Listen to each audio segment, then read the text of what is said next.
Voici le nouveau comité d'accueil à Tahiti Faa'a. 2 infirmières et un médecin d'une société privée, désormais chargés de contrôler la totalité des passagers. C'est les tout débuts de la mise en place de ce protocole, sachant que les directives elles évoluent aussi au quotidien en fonction de l'évolution de l'épidémie. Donc tout le monde un peu dans l'équipe est sur le qui-vive. Ce matin, c'est un vol qui arrive de Tokyo. Les infirmières prennent la température de chacun des 109 passagers, un contrôle auquel se plient volontiers ces voyageurs.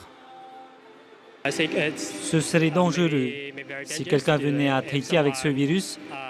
Donc oui, je pense que c'est nécessaire. Nous ne savons pas à quel point ce virus peut se répandre, donc nous devrions tout axer sur la prévention. De son côté, le médecin recueille les fiches d'information sanitaire que ces voyageurs ont normalement remplies dans l'avion. Il y a aussi des gens qui n'ont pas rempli de fiches du tout. C'est arrivé et dans ce cas-là, on leur demande de bien vouloir noter sur une fiche libre les informations principales, nom, prénom. On pose évidemment la question s'ils ont transité par la Chine ou pas ces 15 derniers jours.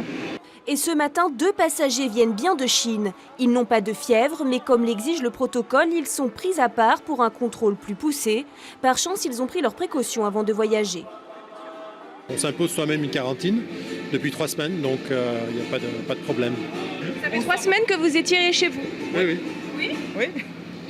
En fait, c'est pour soi et pour les autres aussi. Est-ce que vous avez dû remplir un certificat médical avant de prendre l'avion? Non.